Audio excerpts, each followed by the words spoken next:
Clark's story began almost 200 years ago when Cyrus and James Clark made a slipper from sheepskin.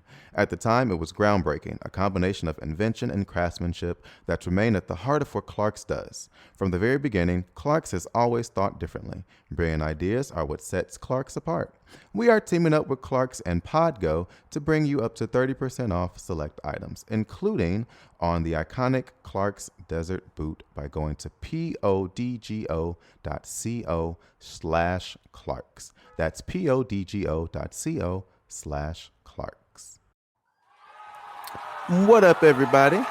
And welcome to another episode of the Black Expat Podcast.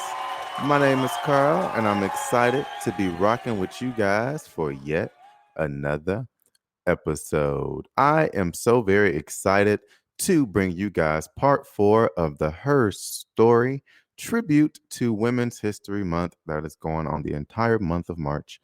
And I will be joined today by an amazing individual named Christine Job. I have updated some amazing videos to YouTube. If you haven't already, make sure you go to my YouTube and check those videos out. Like, subscribe, share, all those things. I appreciate the support I've gotten on YouTube, which has inspired me to put more footage and more things up there. So I'm excited for you guys to check that out. But as I said before, I'm really excited to be joined today by an amazing person. And I think she is in the studio and we are ready to get our interview underway. Hello, Christine. Are you there? I'm here. Can you hear me? Yes, you're coming in loud and clear. How are you doing today in Spain?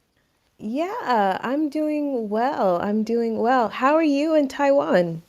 I am doing great. It is 8 p.m. I had a very long long evening last night at the bar. We had maybe 60 people there, and it was just myself and one other person. So I'm just catching up on rest. But overall, I'm doing very well.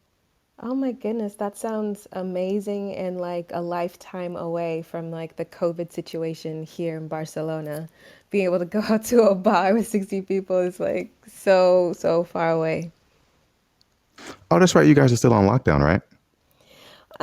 We're in a very strange kind of situation. A lot of Europe is kind of going back into lockdown, but Spain is not because tourism is more important than anything. So right now we are actually loosening restrictions and we will see how that goes the next 2 weeks. Okay, well, I'm hoping it gets better out there. I mean, I haven't really followed it that closely, to be honest, but I know that I have friends out there and they're saying the same. It's kind of all over the place in Europe, similar to what it's been in America for the past year.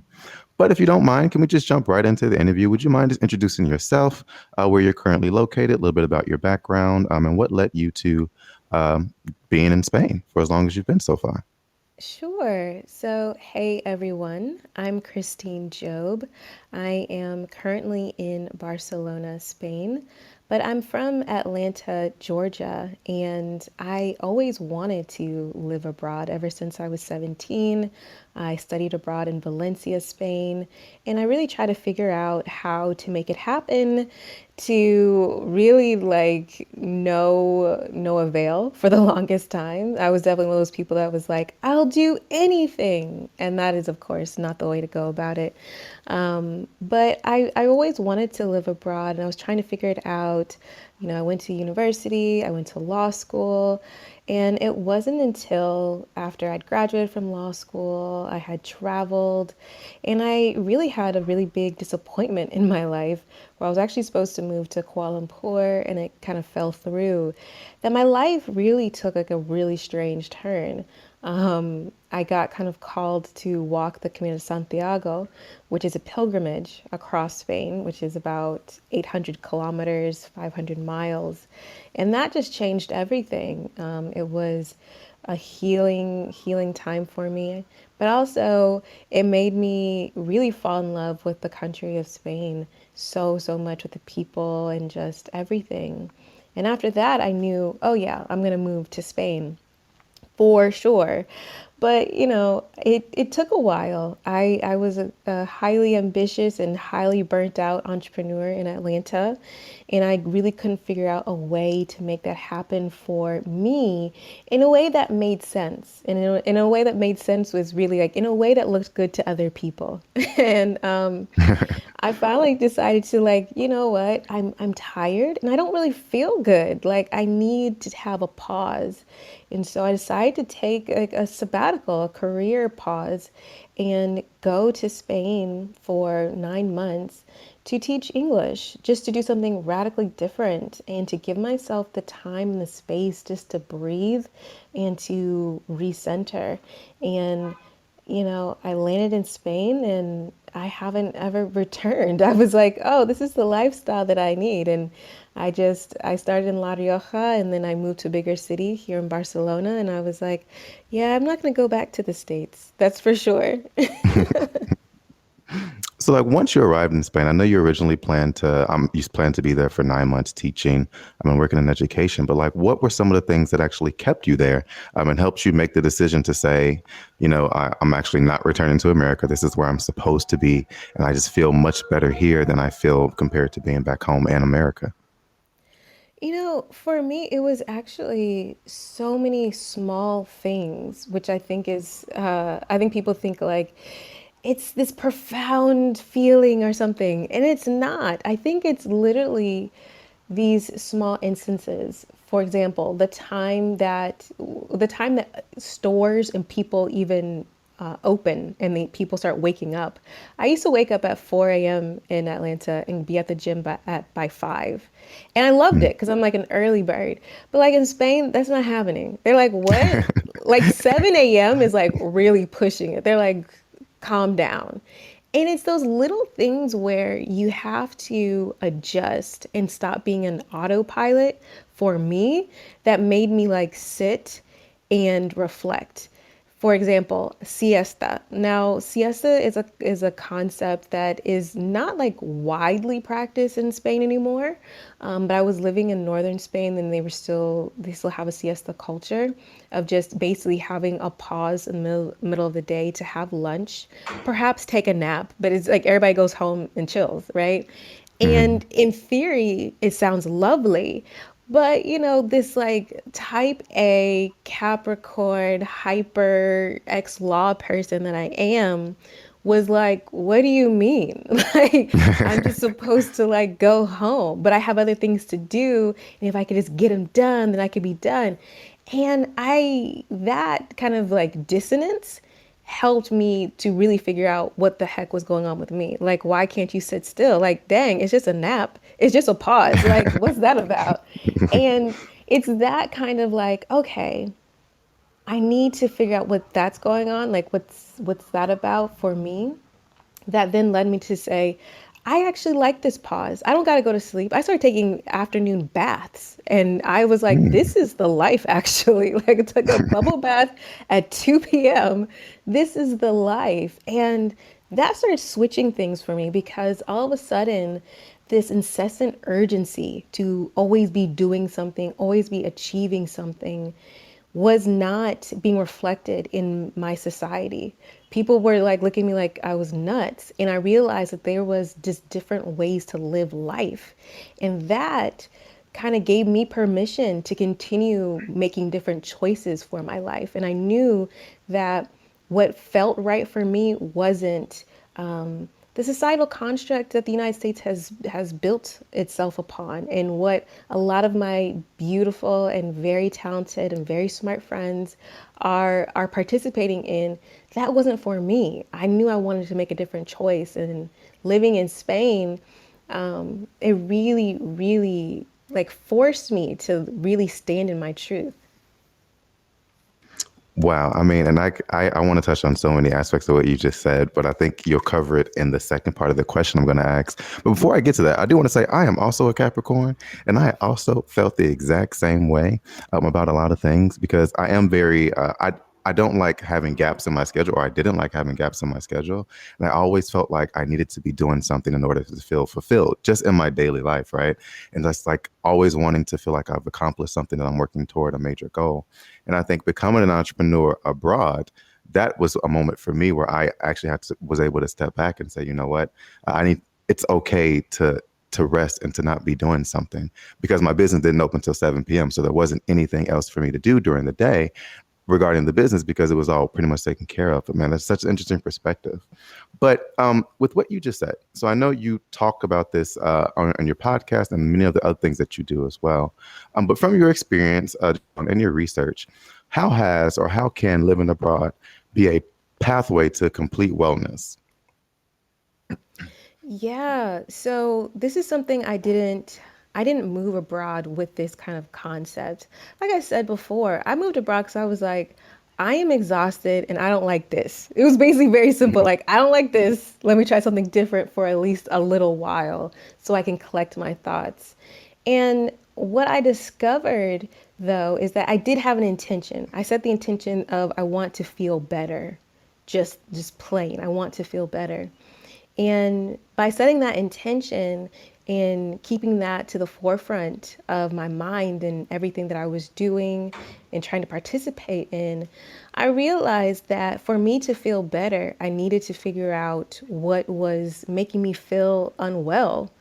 And what I found was that it was in truly the contrast that I was butting up against between American hyper capitalist kind of culture and Spanish culture. That's where I started to find the answers for myself. It was really in that dissonance. It was in that, what do you mean? Like, y'all not open? Like, you guys just put a piece of notebook paper on the door and be like, we done. We're done today. And actually, for the rest of the week, we decided to take the week off. It's like, what do you mean? You mean you don't want this money and stuff like this? Like, that's super American. And you realize that there are plenty of cultures, there's plenty of people around the world that are not beholden to every dollar or euro or whatever that comes their way. And what a life that is when you don't have to be, right? And so I started to lean into that discomfort instead of saying, y'all are doing it wrong, or like, I don't know why y'all do it like that. I started to really sit in it and understand that this was a choice. And I started to ask myself, is it that this choice and this dissonance that I'm feeling, is this coming up from a place of fear and I need to be safe? Is it coming up from a place of confusion because I don't understand? Is it coming up from a place of just stubbornness because this is not familiar and the way that I do it is familiar and therefore must be the right way? It was when I started to sit in that dissonance, in that contrast, then I started to realize that I could make a different choice that actually wasn't going to harm me or put me in a dangerous space. Because a lot of times the resistance that we feel, the reason why we feel it so strongly, it's kind of like a fight or flight reflex. And it's really strange because you're like, it's just breakfast. Like whatever the Yeah. situation is, it's like they don't have my cereal. It's just breakfast. Like, why am I feeling so strongly about the situation? And when we can sit in it and observe, and we can say, I will try, I'll be open to a different choice, is when I think our life really starts opening up. And I think that's when we can actually start being, instead of kind of spectators of culture, we can start actually being participants in our community and in the culture that we have kind of adopted. But also it is the pathway to wellness, because if everything was cool before, then we would have been straight. But we weren't. We were unwell in some capacity, perhaps financially unwell, professionally, mentally, physically, what have you.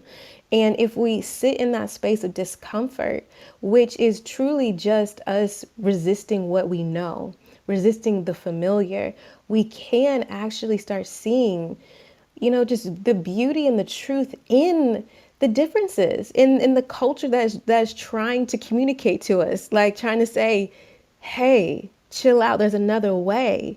And that is what I have discovered personally. But also it's something that I've gathered from the many women I have interviewed from my podcast, Flourish in the Foreign, is that, living abroad can be a transformative experience, but it is not in the act of simply moving to a place and being like, well, I live in Mexico now, so my life is different. Like it doesn't really happen. It has to be a conscious choice. You have to be, an active participant in your life, and you need to lean into those situations that feel uncomfortable because they have so much wisdom and they have so much beauty. And if we allow ourselves to really allow our minds to be changed, or at least shifted or molded in a different way, it allows us to see our life in a different way.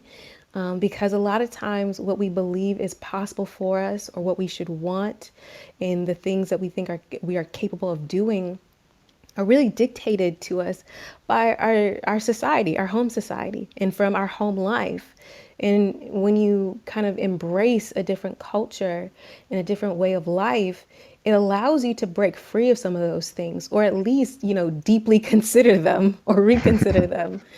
And it frees you because you realize that, I'm over here doing things completely different.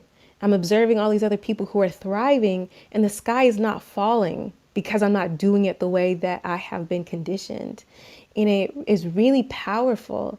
It's really powerful. And I think that a lot of the women that I've interviewed have just experienced a feeling of deep empowerment, but also a deep sense of trust in self. Like, I actually know what's best for me. I know what I truly want for my life, and the vision that I hold for my life is right. And they actually have this deep trust knowing. And I think that comes from living abroad as well.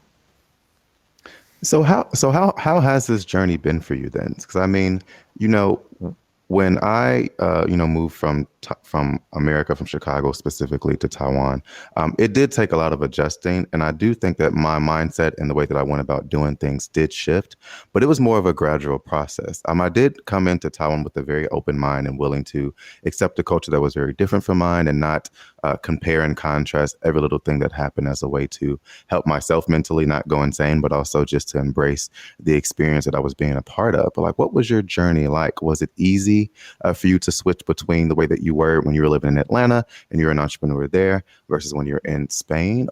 Were there moments for you where you were like, you know what, I need to find that balance between the two? Or were you able to just free yourself from the restraint and the constraint that you had being in America and just fully embrace Spain without even looking back upon it? I wish I would have been able to just fully embrace Spain. Like I thought I was going to. I was like, yeah, I'm moving. But these habits, they die hard. This belief dies hard. And for me, it was like I needed to hit walls. I needed to get hit by cosmic 2x4s. Like I needed it to be like, look, you are not in the United States. Okay? No, move on. And so but I think maybe because I'm hard-headed, so I needed it for sure. And I think it was definitely rough at times, but it was never a feeling like, it was never an overwhelming feeling. It was like a constant reminder for me to mentally shift. If anything, it was like, you're not there anymore, and that's okay. You don't need to be scheduled from the moment you open your eyes to the moment you close your eyes without any kind of bedtime or anything. You just like pass out. Like that's not necessary for you to feel fulfilled, to feel productive, to feel good about yourself. It's not necessary at all.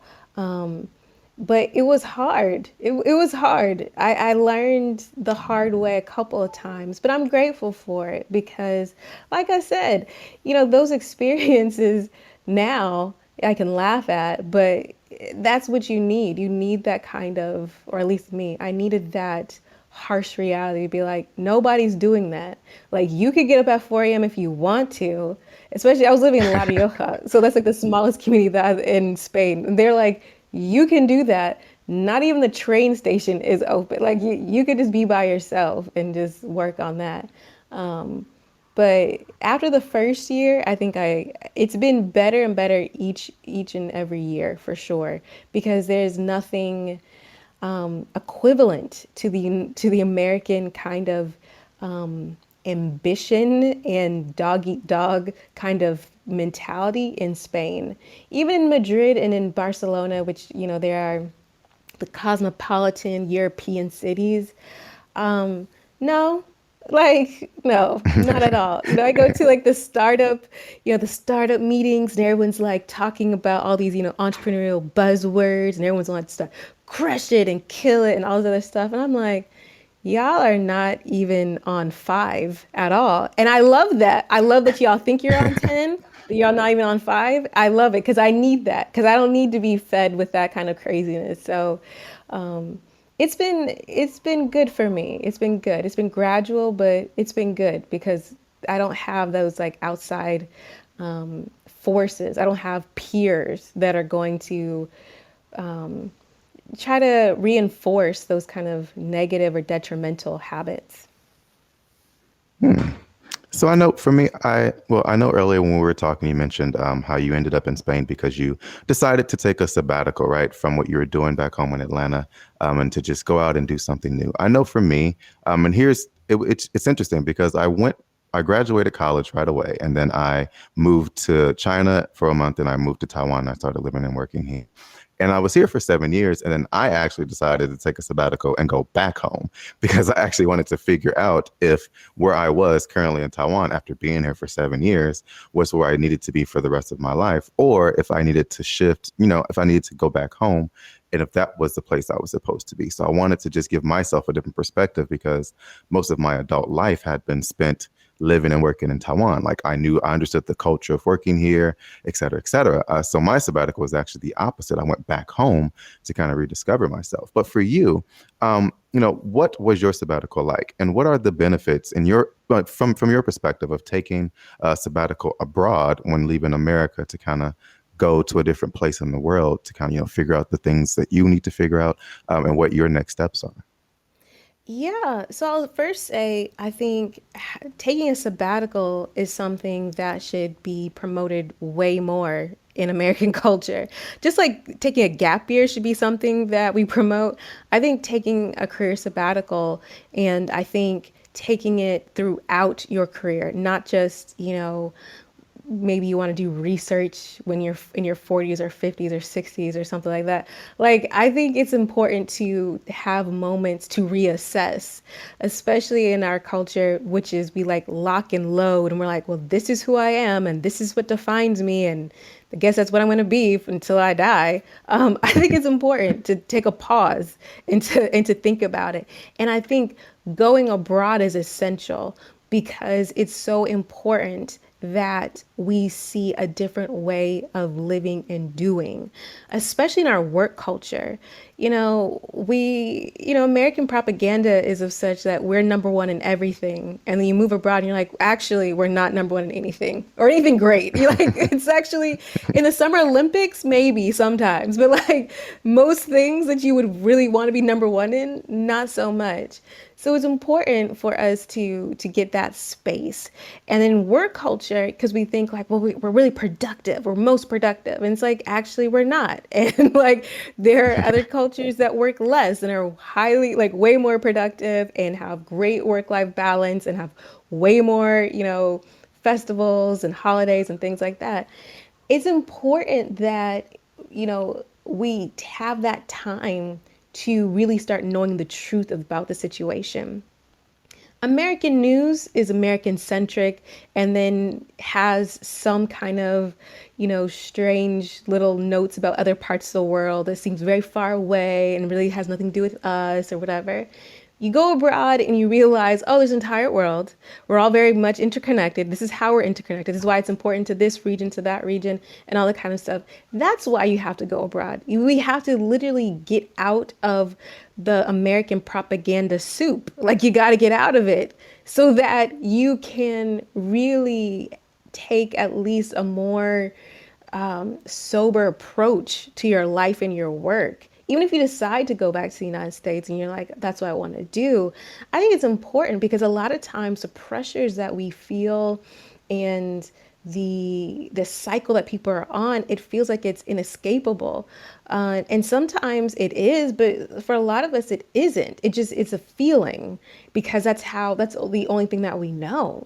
So going abroad and taking that pause, whether it be to do research or if it's just to chill or to do something completely different, I think it's important because I think it really resets you. It resets the things that are important to you. It resets the things that truly interest you. It resets the things that you really want to put your life energy towards and want to rock out for the rest of your life.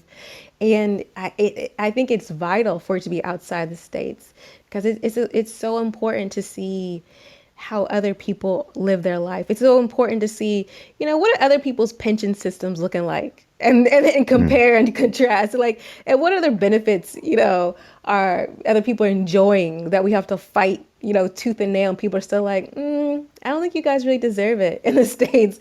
It's Yeah. important because then you're like, well, hold up, wait a minute. Maybe I don't want to be working to the freaking bone for this. Maybe there's a different way to live life. So I'll say that first is so important. And for me, my sabbatical was a humbling experience because I was used to being, overachiever and doing things that looked good on paper, and people were like, yeah, she's doing it. And I had to be like, I want to go abroad and I'm physically, mentally tired. I wasn't in a position at that time in my life to even admit it. I wasn't even in a position in my life where I could even admit that I was suffering from depression and anxiety. And I was like, oh, I'm going to go abroad, not with this like really fancy cool job, but I'm going to teach English to 3-year-olds and I'm just going to see how that works out. And I'm going to do it in a place called Logroño where people are like, what? Spain? Like they have flamenco dancers there? Like, no, it's in northern Spain. There's no flamenco dancers. Like in a completely not sexy or interesting in from the outward, appearance. So it was a really humbling experience for me in that kind of respect. But I think what it made me realize is that I've been living my life for everyone else. I've been living my life for my Mm. parents, getting straight A's, going to college. I've been living my life for my peers and wanting to show them and prove to them like I'm your equal and we're like I can hang out in this club too. You know what I mean? Like I am the one and I'm striving for these things that I don't even want. Like I don't want this stuff. I don't want it. And admitting that was really crazy for me. That's the humbling thing about, going abroad was like I decided to go abroad and take that sabbatical. And it broke me down in a lot of ways because I had a lot of time on my hands to think. And I was realizing that I didn't want the things that I had been conditioned to want. I didn't want the lifestyle. And I thought to myself, well, then if I don't want these things, then who am I? Like, what does that mean? Am I a loser? Am I lame? What does that mean? And I had to decide what that meant for myself. And that was what was so profound because I can't imagine what my life would be like had I not taken that sabbatical because I wasn't interested in getting help for my mental wellness at the time. I wasn't interested because that was weak. That was, like you're a punk. Like I can handle anything. Yeah. There's nothing wrong with me. I'm just sad all the time and I can't breathe most of the time. Like there's nothing wrong. I can't imagine what my life would be like. And so that sabbatical changed everything. It changed how I see myself, how I define myself, and I really decided and discovered that I was worthy of my own validation, and that was all I needed, you know. No, yeah, and I can definitely, and like, I definitely understand that completely. I know for me, growing up, you have all these goals and things that you think that you want to do. Like, I want to have this fancy car and have all these fancy clothes, and it was really material based. And then I think living abroad for me definitely led me to like I'm definitely not as materialistic as I was when I was growing up. I live very minimally. Like I don't need a lot of things to get through the day or to get through my life anymore. I value experiences more than other things. And I think that's something that I kind of that came for me at a very, very early age compared to some of my peers as well. Like I was 23, 24 years old saying, yeah, I don't need a car. I can take the bus or I can walk because I'm instead going to spend this money on a plane ticket to another country to go travel and learn new things. So it definitely was a shift in mindset, just being abroad, and being in a different place, in a different space. I know one of the things that you touched on though was, how it's valuable when taking a sabbatical, if you are a professional or no matter what your profession is, to see different jobs and different ways of doing things. So, and then how can moving abroad then help boost or provide more opportunities for people professionally, in your opinion as well? Yeah, moving abroad does something really interesting professionally. It allows you to see how your skills and your talents are being applied in the country you've moved to. And sometimes we like to do things apple to apples, and sometimes that's just like that's not the move, right? Like sometimes you need in your country you need this specific engineer, in another country they may not need it, but you still have so much value, and your value it's beyond your job titles and even your education. It's your lived experience. It's basically like how can you put all these things together? And I think that's what's so interesting about living abroad and really being interested in a country and seeing how it works, the community, seeing what are the, I guess, important pillars that the government might be trying to grow economically, trying to see like what is the emphasis here? What are people trying to achieve, and how can I help to do that? Because I mean, I think that's a cheat code, right? A lot of people try to move abroad with a job or something like that, and they try to be like, well, this is what my job position is called here, and do you have that there? I'm like, that's not the move. The move is to take your talents and your expertise, right?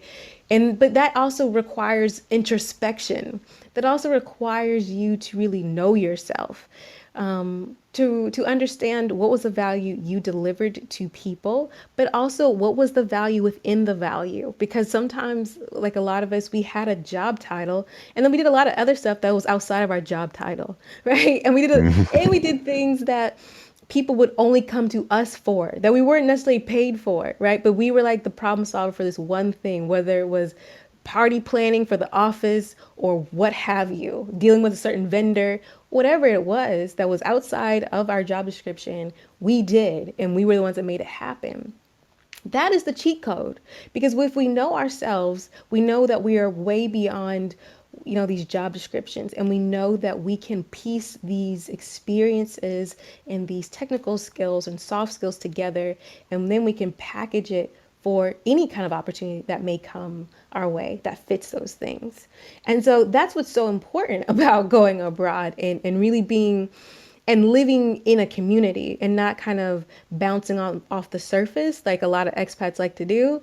Like, I live here, but you're just floating on the surface, right? And maybe you don't need to be immersed. But if you're looking to move abroad and get a job and things like that, and you're not getting transferred by a multinational, it behooves you to start really understanding how your community works. How does business get done in a country? What are the cultural values? What are the goals? And seeing how you can be of service in that way to package it. That is so profound. And for me, I've been able to do that several times over.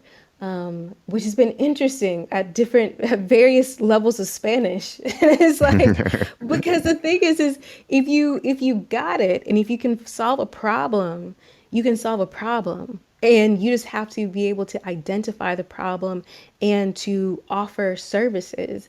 And a lot of crazy and amazing things can happen.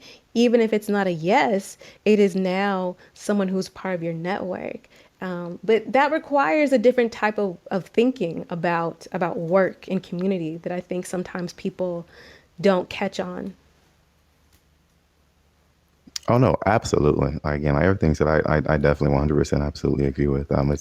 It's pretty spot on. I had this conversation the other day with one of my friends about hiring managers and recruiters, and some of the training programs that she was looking to develop for them. And one of them was taking hiring managers and recruiters just on sabbaticals, but in different locations throughout the world, and doing like a 1 to 2 week exchange with companies that are similar to what they do in their home countries, whether it's America or wherever, taken to a completely different country and actually just sitting back and observing the way that they do things and how they interact with employees, how they utilize people's unique skill sets, and things like that, and how beneficial that could be, when you're actually hiring for whether it's your own business or for another company, and how you're looking to build a team. Because it's not just about hiring somebody, right? It's about team building and putting people in places where they will excel and be at their best. So again, I can definitely relate to everything that you said was just amazing.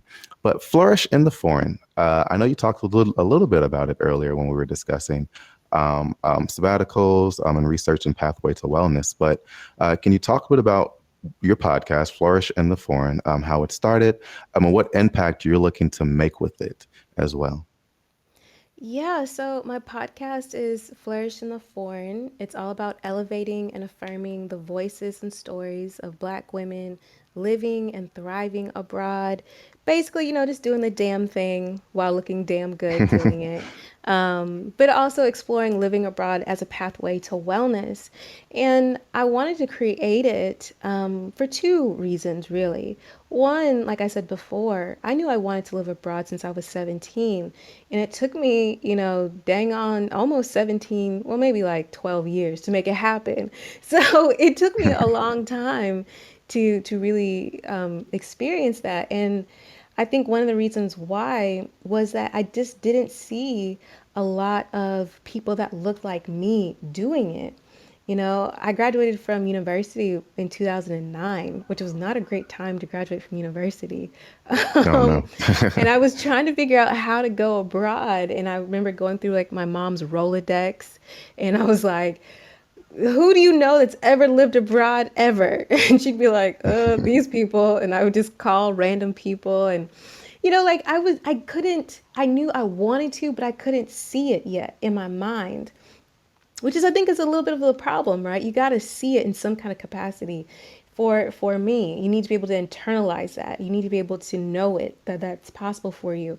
And because I wasn't necessarily centered or anchored with a career, I was like, I'll do anything. And I think that's why it didn't really come to pass for a really long time. And so part of creating Flourish in the Foreign is to create like an anecdotal resource bank, so that more and more people can just see these Black women who are doing it. And these are not recent, as you know, like some people think this is like a recent phenomenon, and it's like, no, it's not. Like 20, 30, 40 years, like they've been out here and they have been doing it. And so I wanted to create something like that could help people who maybe were in my position. They were like, I don't know anybody. Do we even do this? The answer is yes, we do this. And here are some stories. The second reason I created Flourish in the Foreign was because through travel and living abroad, I got really tired of particularly white people questioning why I was in this space, right? So Mm. here in Barcelona, I was at like a startup event, and this white Australian guy asked me kind of like accusingly, like, what are you doing here? Like, and I questioned him about like the startup thing. Like, I've worked in startups here in Barcelona, and he tried to backpedal, like they try to do. And I was like, Mm. not having it. I wasn't having it because, as an Australian and me as an American, both of us, immigrating into the European Union is a feat. It's not easy. Like for us to move to Spain, we didn't just like overstay our visa, or I didn't overstay my visa. We have to really be intentional about that move. And I just got really sick and tired of that because I know that, the mainstream narrative of being an expat, a digital nomad, location independent, whatever, even an ambassador, a diplomat, is never people who look like us, even Mm. though we do this and we do it all the time. We've been doing it. And I just thought to myself, I'm not waiting for mainstream media to pick up on the fact that we do this to affirm us. Because if and when they do become interested, they're going to mess up our story, Mm. period, because that's what they do. They like to bastardize everything. So it's like, all right, I wanted to create a platform for us, by us. I wanted us to tell our own stories in our own voice.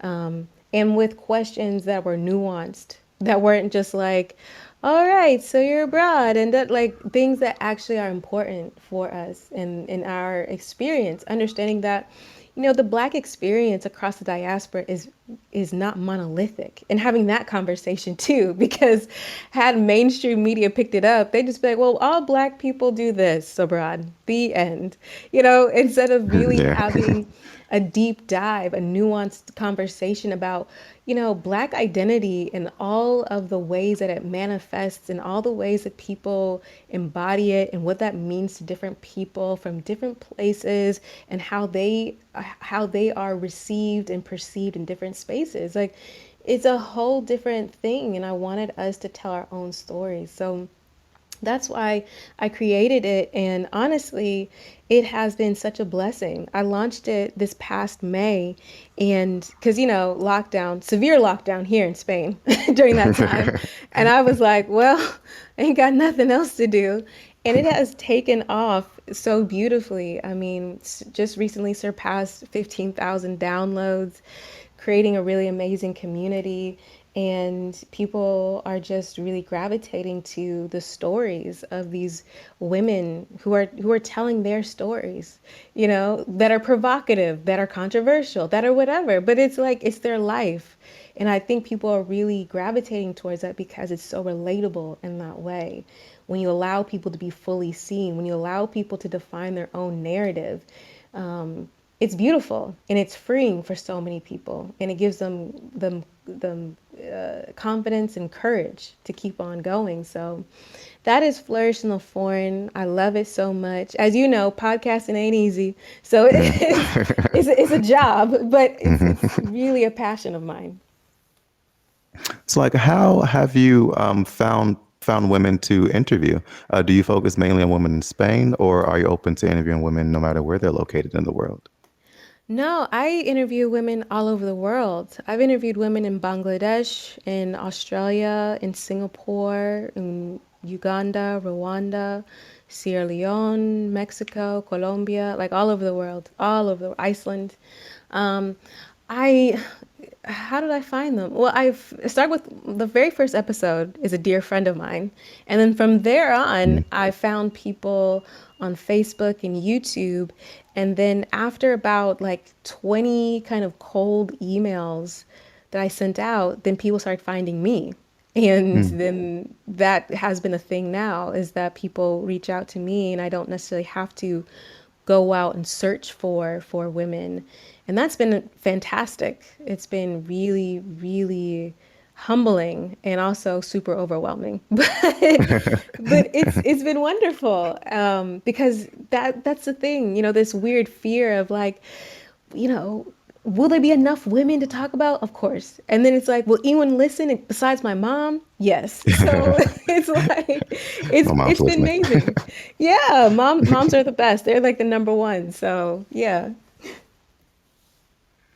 Yeah, because I know, again, I definitely can relate to that. It's always, and it's very humbling when people reach out to you and say, "Hey, I would like to be on your show. Can you interview me?" And I know for me, like when I started, it was just basically me sharing my own stories. And I'm like, you know what?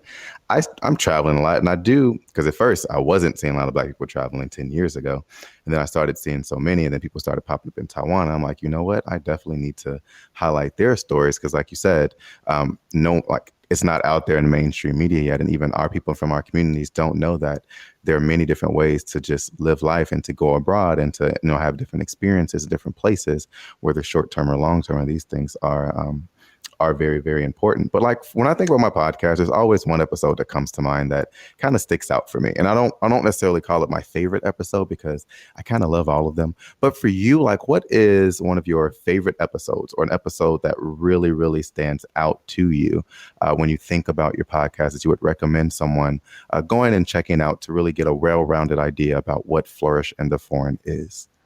Oh, that's so hard. Like, because every episode is our favorite episode. Like, because that's the thing about podcasting. We find something that's, fascinating about the storytelling. So, oh my goodness, it's hard. I would recommend the very first episode because I think that one maybe sentimental for me. I think it was a really strong one. But also, I have one with Jamila. I forget what episode number it is, but she's in Buenos Aires. And her story of how she got to Argentina is like a movie. And I told her, I was like, you need to write this up before somebody listens to this and writes it up and makes it a movie.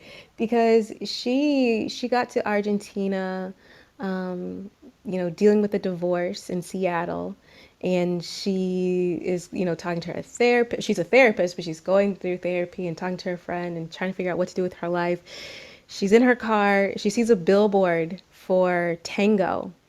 And she's like, and she tells her friend in like a mocking kind of tone, like, oh, maybe I should do tango. And her friend's like, yeah, you need to do something. You need to get, move on with your life. Stop moping around. and and she signs up for the introductory class, and is like, first she's enamored by the shoes because she's a shoe woman, and she's just like, oh, these are cute. Like, and the lady's like, these are really expensive and are for like tango dancers. And she's like, I don't care, they're cute. So she takes a class and she's like, this was amazing. And she becomes addicted to it, and it becomes her thing, to heal her through her divorce, and then this next chapter of her life. She builds amazing friends, and one of her amazing friends is an Argentinian couple that has a guest house in Buenos Aires, and says, hey, we'd love for you to run it for us. And she decides to pack up her entire life and move to Buenos Aires, and she was going to try it for a year. And she's been there for, I think, 7 years, maybe more. And she was like, I live here, and my work, she's still a therapist, but she also has a tango business. And she goes around and she teaches people tango and has a whole touring thing. And I'm like, this is one of the things that I think it's an episode that really embodies the spirit of the podcast, because you know there were ugly times throughout these kind of transitions, because that's life. But I think it really reinforces this trusting yourself and betting on yourself and allowing yourself to have a different experience, if only just to have a different experience, you Mhm. know, and how it can really change your life, in a beautiful, beautiful way. So I would say people check that one out. It's also one of the most popular ones, which was very surprising because it wasn't like, didn't have a fancy, title or anything, but people really resonated with her story. And it's one of the most shared episodes as well. So y'all check that one out and let me know what you think. So I know, being abroad for as long as you have, and even just being back at home and the transitions that you've gone through, we kind of toggle back and forth with what myself. I know I've toggled back and forth with what my passions are, depending on what's available to me and where I am. Right. So the things that I had access to in Chicago, and even when I was living abroad in Beijing, are just very different than what I have access to here in Taiwan in regards to my passions and how I see them. Right. Because I was very passionate about basketball back in America. But then when I moved to Taiwan, it just wasn't readily accessible to me. So my passions kind of shifted during my experience living here.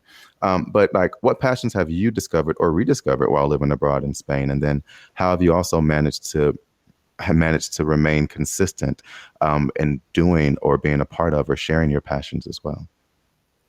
Yeah, so like I mentioned before, I used to go to the gym at 5 a.m. I love weight training. Like, it's one of my favorite things. I haven't been able to weight train for, gosh, a whole year now. I don't know when that's gonna happen. So, I bring that one up because, I love to weight train, but not being able to do it on my own schedule at first because the gym would open so late really would just throw me off. And it really forced me to figure out a different way to get involved. And because I'm kind of like, I'm an introvert really. And I really enjoy like morning routines and ritual. And part of my morning ritual is like not to talk to people for several hours when I wake up. So I like to go to the gym early in the morning. And so that shifted for me because like I would try to go at different times, and I was just like, there's just too many people and I can't get in my zone. So I had to move and do something different. And so I started to hike more, which is, enough solitude for me.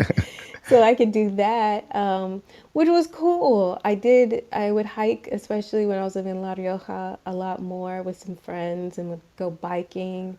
Me and my friend, we actually did this.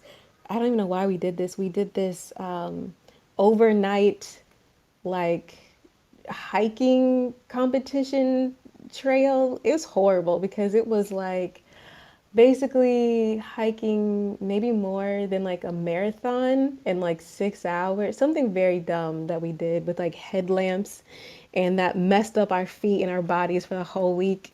So, the passions, you try different things, right? You try different things and see what works or not. I've gotten really into, on the healthy side, hiking and that kind of thing, being outdoors. On the maybe not so healthy side, or maybe depending on who you're talking to, wine. Like, because Spanish wine is abundant and it's Oh so yeah, affordable. And you realize how much you're getting ripped off in the States, with the man. import Oh tax. yes.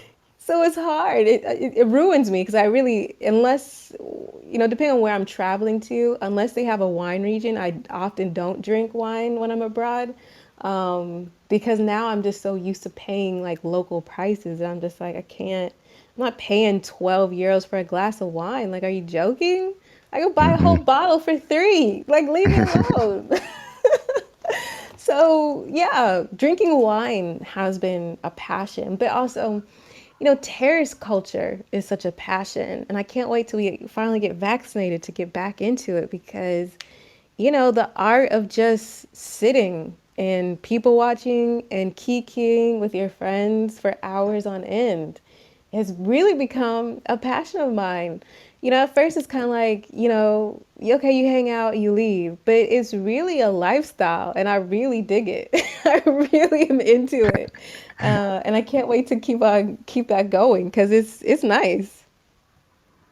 Oh yeah, absolutely. I know when I was in Spain, that was one of my favorite parts about it was the wine and the abundance of it, but also just the taste, the flavor, and everything. Because I am, having my own bar. We started off as beer guys. We used to have another podcast called Six Packs with Expats. We would actually taste different beer from around the world and talk about it and also share travel stories. But man, wine. Once I hit 25, wine has became kind of my thing. And I've tried different wines. My favorite wine though is New Zealand wine. It's too expensive to buy here, but I can find it here at one place and it's just amazing. New Zealand white wine to be exact. But my best friend's going to be excited to hear that there is someone else out there like me who wakes up in the morning and just does not like talking until I feel like talking. It did not help me professionally because I was a director and I had to be at 9 a.m. meetings or 8 a.m. meetings all the time. And I loathe those meetings. But yeah, that 2 or 3 hours in the morning to just decompress and get myself together is always something that I definitely needed.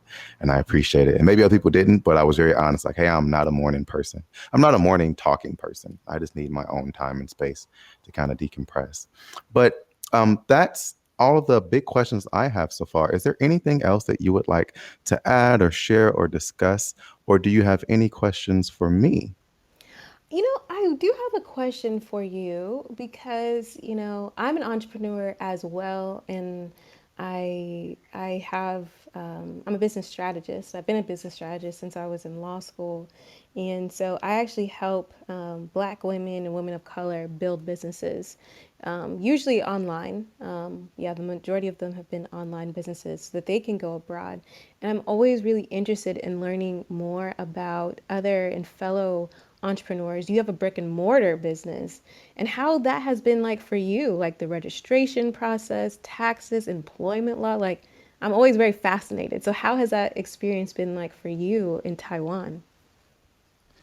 I'm in Taiwan. I think Taiwan is good. I mean, well, it's been really okay for us just because the process here in Taiwan is very simple. If you have enough money, you can register. And then in regards, if you have enough money, you can register your business. I mean, you can operate as normal. There aren't things like health checks all the time and and bringing things up to code, it's kind of expected that you will follow those things. And Taiwan is a culture where if the people themselves walk into your business and it's not safe or it's not clean and it doesn't look well, they will review you, report you, and then you will be shut down. So people pretty much just do the right thing, because if you don't do the right thing, you will get shut down. But the process of getting registered was fairly simple. It's literally you send them your bank statement, the name of your company in English and Chinese, what you want to do and why. You submit it, and then within a day's time, you're approved to open a business as long as you have a location. And securing a location is just like finding an apartment here. You can go through an agent, or if you find a space and you can talk to the actual landlord or the owner of the building, you guys sign a contract. Then they sign a contract saying that you can also run a business out of their property. Then you submit that along with the paperwork for the company you want to start here, and then you pretty much just go from there. I think because Taiwan is smaller and the spaces that you'll use are a lot smaller and not as big as other places, it's not as hard to secure land or to secure a place to actually function and run your business. So I think that's part of the reason why it's a little bit more simple. And they know that if you're an expat or a foreigner out here that wants to open a company or wants to run a business, that you will have the finances to do so, and that you're also looking to take it seriously and to stay in Taiwan for an extended period of time. Fortunately, we haven't had to hire anyone, so I can't speak directly to that process, because we've done it in-house through myself and through people that I've hired to teach that also had wanted to part-time here with me at the bar, and also with my business partner as well.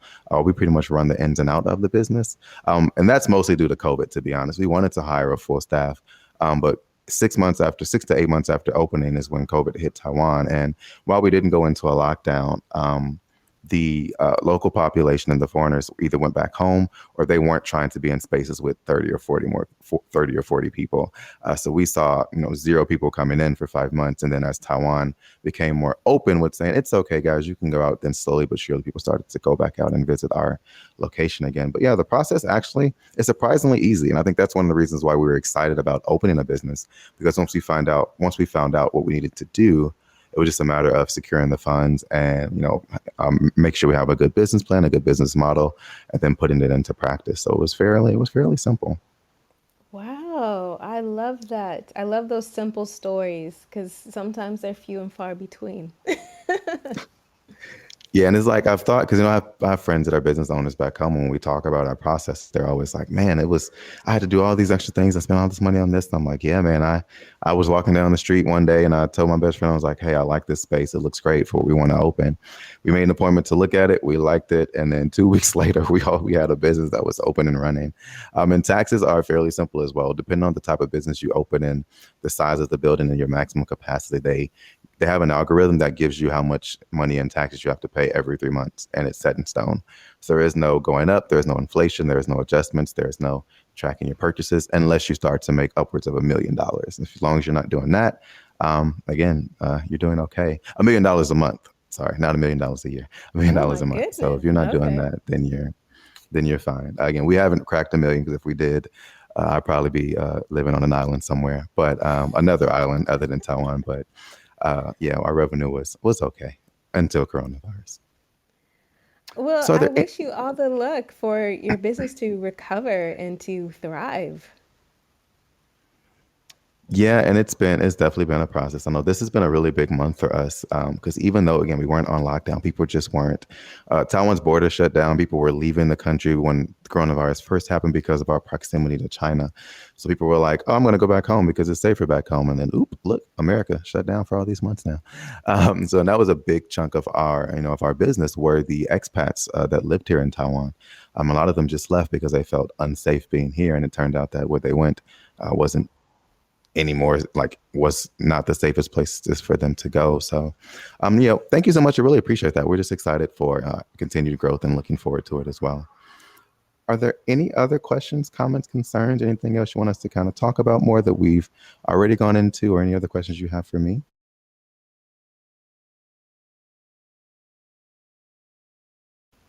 No, that's it. Thank you so, so much for having me. I really, really appreciate it. Thank you so much for giving me the opportunity to chat about my experience and about my podcast. If anyone wants to check out the podcast, you can check it out at www.flourishintheforeign.com. There's also resources there, guidebooks to help people, freebies too, to help people move abroad intentionally. I'm releasing a little freebie about helping people build a business abroad. Just kind of like a one-on-one 101, just things for people to think about, because sometimes people like to fling themselves into it, and I'm like, maybe not so much that. So there's a little, a little workbook for them as well. And if anyone has any, questions or concerns for me, you can definitely follow up with me on Instagram at Flourish Foreign. I check my DMs regularly, and just hit me up there. Well, thank you so much for joining the show. It was a pleasure. It was an absolute pleasure having you. I definitely am excited to share this with the many people that I know will benefit from this directly, and just from everything you shared in your podcast and everything that you're doing. Just thank you so much. It's truly inspiring, right? And it's always a pleasure to meet a fellow Capricorn out here doing amazing things in Spain. So again, thank you so much for joining the show. I will link her podcast. I'm on her Instagram. I'll link that in the description to this show once it's published, everyone. So if you do want to find and hear more about her story and the amazing interviews that she has, you can just click the description that is linked in this podcast as well to find it. So again, thank you so much, Christine, for joining us here today on the Black Expat Podcast. Thank you to everyone for tuning in. Make sure you check out the other her stories for the month of March in celebration of International Women's Month. And as always, make sure you guys subscribe, share, and like this podcast episode. Thank you so much for an amazing guest, Christine, for joining us today. You guys know what time it is. We are out of here. Thank you, Christine. Thank you.